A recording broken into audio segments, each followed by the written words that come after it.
देखिए क्वेश्चन है आपका एग्जांपल नंबर 6.3। क्वेश्चन क्या कह रहा है, इस circular coil of radius 10 centimetre 500 turns and resistance 2 ohm is placed with its plane perpendicular to the horizontal component of the earth magnetic field. देखिए हमारे पास एक सर्कुलर कॉइल है जिसका रेडियस 10 सेंटीमीटर दे रखा है, उसमें टोटल कितने टर्न्स हैं, 500 टर्न्स है, ठीक है। उसका रेजिस्टेंस भी दे रखा है 2 ओम, और उसे जो है हमने horizontal component of earth magnetic field में क्या कर रखा है, प्लेस कर रखा है। और किस तरीके से प्लेस कर रखा है, वो जो प्लेस किया गया है उसके लिए यहां पे लिखता है कि उस कॉइल का जो प्लेन है वो अर्थ के मैग्नेटिक फील्ड के परपेंडिकुलर है, ठीक है। और अर्थ का जो मैग्नेटिक फील्ड है बच्चों, हॉरिजॉन्टल कंपोनेंट की बात हो रही है, तो ये आपका अर्थ का मैग्नेटिक फील्ड है, इसीलिए मैंने इसे ऐसे हॉरिजॉन्टल ले रखा है, ठीक है। क्योंकि यहाँ पे लिखा है जो horizontal component of earth magnetic field लिखा है ना, इसीलिए मैंने यहाँ पे अर्थ मैग्नेटिक फील्ड को क्या ले रखा है, हॉरिजॉन्टल ले रखा है। और यहाँ पे देखो एक और लाइन लिखी है, horizontal component of earth magnetic field at the place is इतना, ठीक है। तो जो अर्थ का मैग्नेटिक फील्ड है बच्चों वो भी हमें ये दे रखा है 3 × 10⁻⁵ टेस्ला। अब देखो जैसे यहां पे कह रहा है कि क्वाइल को जो रखा है ना बच्चों, इस तरीके से रखा है, देखो इस तरीके से। वो कह रहा है कि क्वाइल का जो प्लेन है ना वो अर्थ के मैग्नेटिक फील्ड के परपेंडिकुलर है। तो अर्थ का मैग्नेटिक फील्ड तो ये है, तो क्वाइल इस तरीके से रखा हुआ है, तभी तो बच्चों उसका ये जो प्लेन है वो क्या है, इस अर्थ के मैग्नेटिक फील्ड के परपेंडिकुलर है। मतलब वो जो अर्थ की मैग्नेटिक फील्ड है वो इस क्वाइल को परपेंडिकुलरली क्रॉस करते हुए जा रही है, ठीक है। आगे क्या लिखता है, it is rotated about it's vertical diameter through 180 degree in 0.25 second. तो इसे क्या करना है बच्चों, 180 डिग्री रोटेट कराना है।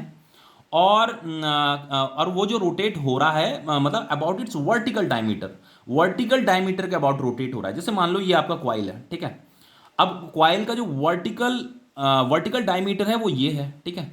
हॉरिजॉन्टल डायमीटर ये होगा, तो वो क्या कर रहा है, इस वर्टिकल डायमीटर के अबाउट रोटेट कर रहा है, समझ में आ रहा है। तो ये उसका वर्टिकल डायमीटर है, तो वो इसके अबाउट रोटेट कर रहा है, ऐसे इस तरीके से, समझ में आ रहा है ना, इस तरीके से रोटेट कर रहा है। और तो इस तरीके से 180 डिग्री से रोटेट कराना है।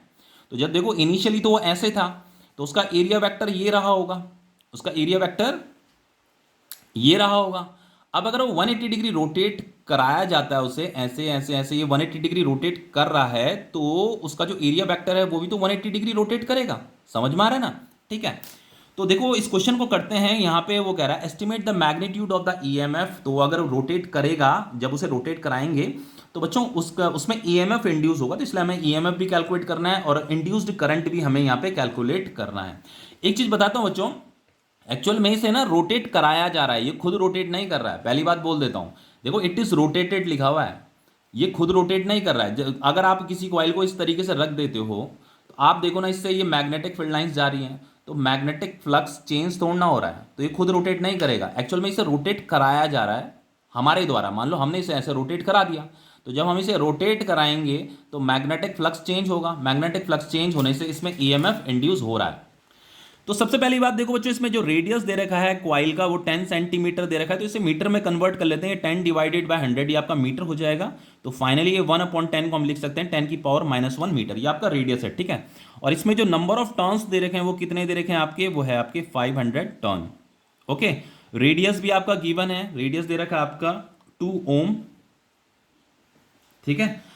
अब देखो बच्चों यहाँ पे इसे जो रोटेट किया गया है ना, 180 डिग्री रोटेट किया गया है 0.25 सेकंड में। तो ये जो आपका टाइम है dt, ये है आपका 0.25 सेकंड, ये भी हमें गिवन है। हमें इंड्यूस्ड ईएमएफ कैलकुलेट करना है, ईएमएफ। तो ईएमएफ के लिए जो फॉर्मूला होता है बच्चों वो क्या होता है, rate of change of magnetic flux, rate of change of magnetic flux d∅dt, इसी को बोला जाता है rate of change of magnetic flux. This is change in magnetic flux, ठीक है, समझ में आ रहा है। अब देखो बच्चों इसमें नंबर ऑफ टर्न्स भी दे रखे हैं, तो यहां पे n भी मल्टीप्लाई होगा, ठीक है। n का मतलब टोटल नंबर ऑफ टर्न्स।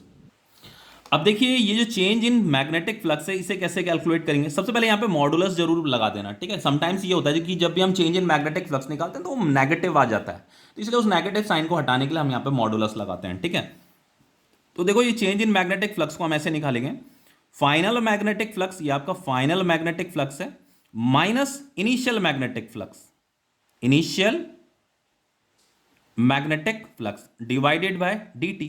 तो ऐसे करते हैं, सबसे पहले इस इनिशियल मैग्नेटिक फ्लक्स को कैलकुलेट कर लेते हैं, फाइनल मैग्नेटिक फ्लक्स को भी कैलकुलेट कर लेते हैं, फिर यहां वैल्यू पुट कर देंगे, ठीक है। तो देखो ये सबसे पहले मैं यहां पे कैलकुलेट कर रहा हूं इस इनिशियल मैग्नेटिक फ्लक्स को।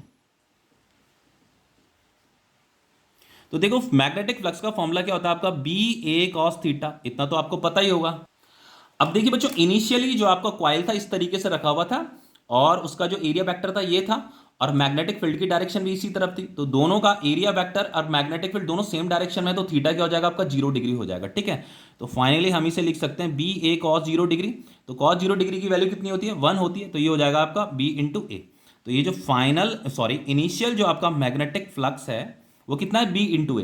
तो बी कितना दे रखा है, बी दे रखा है आपका 3 × 10⁻⁵, इसे लिख दीजिए यहाँ पे। और एरिया क्या हो जाएगा आपका पाई आर स्क्वायर हो जाएगा। तो इसे हम लिख सकते हैं 3 × 10⁻⁵ इंटू पाई इंटू आर कितना दे रखा है, देखो आर है आपका 10⁻⁻1, तो 10⁻⁻1 इंटू 10⁻⁻1, तो ये कितना हो जाएगा 10⁻⁻2 हो जाएगा। ठीक है, तो बच्चों फाइनली हम इसे लिख सकते हैं 3 पाई, इसे सॉल्व करेंगे तो ये हो जाएगा आपका इंटू 10⁻⁻7 वेबर। ठीक है, तो ये तो आपका इनिशियल मैग्नेटिक फ्लक्स कैलकुलेट हुआ। अब फाइनल मैग्नेटिक फ्लक्स भी निकाल लेते हैं। तो देखो फाइनल मैग्नेटिक फ्लक्स क्या होगा आपका, ये आपका फाइनल मैग्नेटिक फ्लक्स है, तो उसके लिए फॉर्मूला यही है आपका बी ए कॉस थीटा। बस चेंज क्या हो रहा है, थीटा चेंज हो रहा है। देखो उसे 180 डिग्री रोटेट कराया गया ना, 180 डिग्री।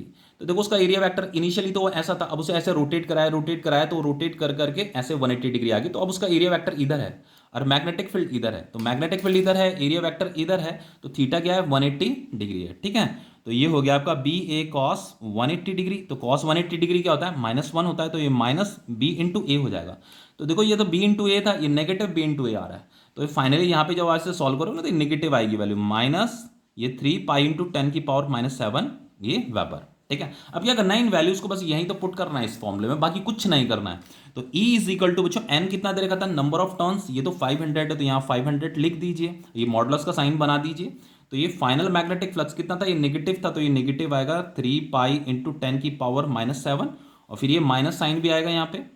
और ये इनिशियल मैग्नेटिक फ्लक्स कितना था, इतना था। ठीक है, तो इसे भी लिख दीजिए यहाँ पे 3 पाई इंटू 10⁻⁷, ये डिवाइडेड बाय टाइम। तो टाइम कितना दे रखा था 0.25 सेकंड, तो ये आ गया आपका 0.25 सेकंड। अब देखो इसे आगे सॉल्व करते हैं। E is equal to 500 into, देखो बच्चों ये नेगेटिव 3 पाई इंटू 10⁻⁷ है, तो ये कॉमन आ जाएगा, तो अंदर क्या ये आ जाएगा, फिर 1 + 1 2 हो जाएगा। तो 2 को जब मैं इसके साथ मल्टीप्लाई करूंगा तो ये क्या मिलेगा मुझे, ये मिलेगा मुझे -2 3 6 हो जाएगा ना, 6 पाई इंटू 10⁻⁻7 आएगा। तो यहाँ पे ये मॉडुलस भी है, तो फाइनली ये क्या बन जाएगा, माइनस साइन हट जाएगा मॉडुलस के होने की वजह से। ठीक है, तो ये डिवाइडेड बाय ये है आपका 0.25 सेकेंड। अब देखिए इसे आगे सॉल्व कैसे करेंगे, देखो यहाँ पे मैं दूसरे पेज में कर रहा हूँ इसे, यहाँ देखो ये E इज इक्वल टू हो जाएगा आपका 500 इंटू, देखो जो यहाँ पे मॉडुलस है तो ये माइनस हट जाएगा। ठीक है, तो ये 6 पाई है, पाई की वैल्यू होती है आपकी 3.14 इंटू 10⁻⁷ डिवाइडेड बाय 0.25। ठीक है, तो ये डेसिमल से डेसिमल तो हट जाएगा आपका। अब देखो बच्चों अगर आप इसे सॉल्व, चलो इसे मैं ही कर देता हूँ सॉल्व, 25 2 50, ये 20 हो गया आपका। अब देखो बच्चों ये 20 इंटू 6 कितना हो जाएगा 120, और 120 इंटू ये कितना होगा, देखो इसे 12 4 जा कितना होता है, 12 2 जा 24, 12 3 जा 36, 12 4 जा 48, 4 कैरी, और ये 16 हो जाएगा 6, फिर 1 कैरी 12 3 जा 36 एंड ये 37, और एक ये 0 भी आएगा आपका यहाँ पे। ठीक है, और ये इंटू 10⁻⁷ भी आ रहा है। तो ये फाइनली अगर मैं यहाँ एक ये इसे अगर मैं 3.7680 लिखता हूँ तो डेसिमल मैंने यहाँ पे लगा दिया है। ठीक है, तो ये हो जाएगा आपका इंटू 10⁻, मैं इसे 4 लिख सकता हूँ, और ये इंटू 10⁻⁷ भी है। तो फाइनली मैं इसे 3 पॉइंट, इसे राउंड ऑफ में मैं 3.8 लिख सकता हूँ। इसे जब मैं सॉल्व करूंगा इन दोनों को तो ये हो जाएगा आपका 10⁻⁻3। ठीक है, तो ये वोल्ट, ये आपका आंसर आ गया है। अब देखिए ये तो आपका इंड्यूस्ड ईएमएफ कैलकुलेट हो गया। अब हमें इंड्यूस्ड करंट भी निकालना है, तो इंड्यूस्ड करंट के लिए जो फॉर्मूला होता है वो होता है आपका induced EMF divided by resistance. तो ये आपका इंड्यूस्ड ईएमएफ हमने ये कैलकुलेट किया, यहाँ पुट कीजिए 3.8 into 10⁻³ volt divided by resistance कितना दे रखा था, 2 ओम दे रखा था रेजिस्टेंस। ठीक है, ये आपका रेजिस्टेंस था देखो 2 ओम, तो यहाँ 2 कर दीजिए, तो ये हो गया आपका 2 1 जा 2, 2 9 जा 18, तो करंट कितना आ रहा है आपका 1.9 इंटू 10⁻³ एम्पियर। तो ये क्वेश्चन आपका कंप्लीट हो गया है।